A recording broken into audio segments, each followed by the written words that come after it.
Hi guys and ladies, welcome back to the channel. My name is Lisema Matsietsi and thank you. On this week, we are discussing the ladder of power. At some situations, there might be some steps that you have to take in order for yourself to move from one section of power, which is the negative power, or when you're feeling like a victim, and you take a few steps so that you can go the other side where you have a positive type of power, where you're feeling like a victor. The ladder of power is what we're discussing in this video. Stay tuned.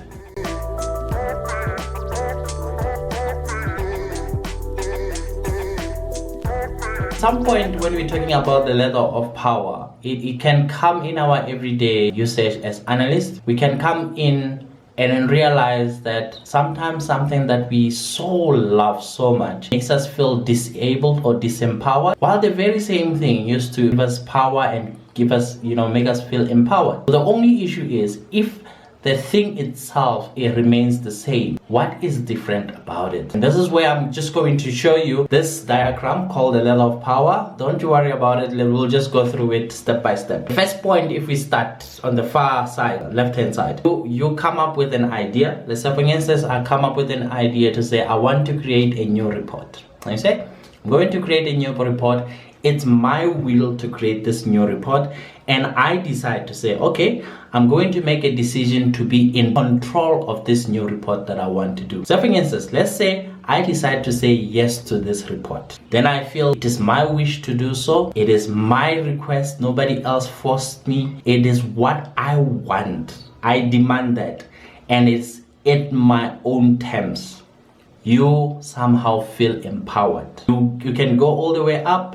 You don't have to follow the steps themselves, but you just feel empowered. Any of those could be true.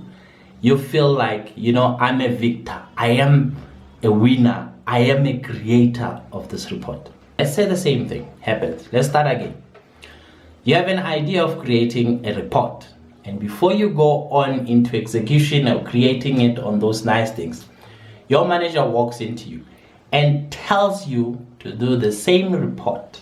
The report remains the same, and you decide to take a decision. But when you make a decision in there, let's go down to the red side. Then you ask yourself, is this report an expectation from me or an assumption from me? Say for instance, you feel like your colleague or another department should be doing that report, or it's got nothing to do with your contract, your user agreement, your contract did not specify the need of this report, or you found this report ended up on your lap as a result of somebody else who complained that we are missing this report or something like that. Or this report is because the MD or some exec was frustrated and they threw this report onto your side, and you're also frustrated and you're forced to create this report. Or you just gave up into a debate. You had been telling them a long time that you don't need this report, but they force you to creating a report, and you're like, you know what, I'm just gonna do. I don't need to go through that, but you can imagine you will have negative feelings towards the very same report. The report is the same.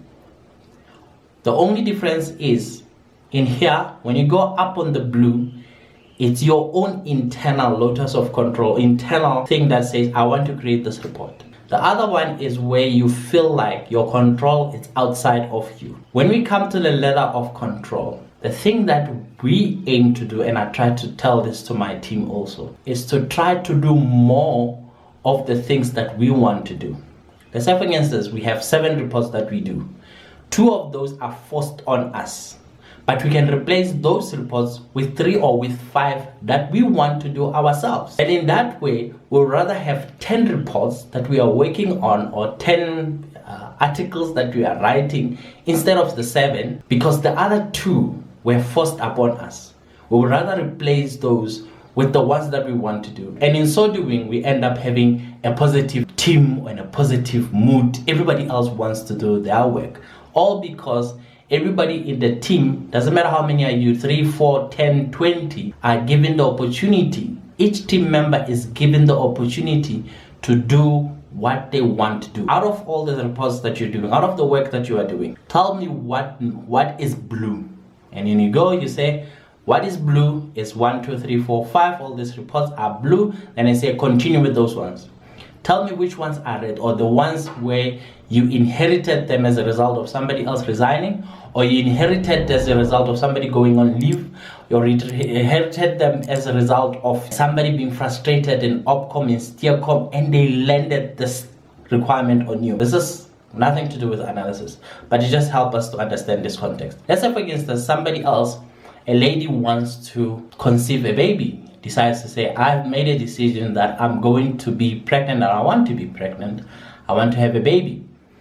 If the baby gets conceived at her own terms, she will be excited about the pregnancy and the baby and everything else. But let's say, for instance, the conception of the baby is on forced term, whether by rape or by violent sexual assault, whatever the case is. The whole process now, even if it's something that you want, becomes negative.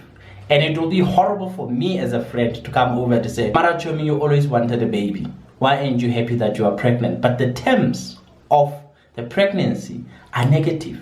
The decision could be, if she decides, she can decide to say, I am already pregnant, even though the terms were not based on me. I choose to stay with the pregnancy. I choose to let the child be born. And then they turn the negative conception into a positive result. Most people will say, because the baby was forced on me, and the psychologist maybe might agree, and the police maybe might agree, that you might have the option to terminate the pregnancy. And that's how you could empower yourself. You say no to things that would be dragging onto your side, and you say yes more to the things that are positive on your side. Ask the team, what is it that you enjoy doing? And then if they enjoy doing 5 things, and I say, how could you continue with the 5 things? What do you least enjoy doing in your role? If they tell me 2 or 3 things, then we say, how could we move these 2 or things out of your role and then move them into somewhere else? I try to put, a ladder of control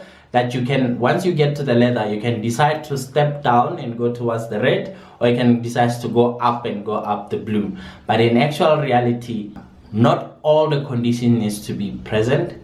Any of them could be there. Ladder of power, very, very powerful. It's not related to the skills that you are doing. I believe it is much more dependent on whether you enjoy your life, as an analyst or not. If you like this video or videos like this, probably you've seen a few of mine, and you haven't decided to subscribe as yet, I want you to consider maybe subscribing, because I really, spent a lot of time thinking about simple life experiences and how we can use those so that we can remember the steps that we can take as analysts when the opportunity arises or when the situation arises, so that we always find ourselves becoming better people on a daily basis.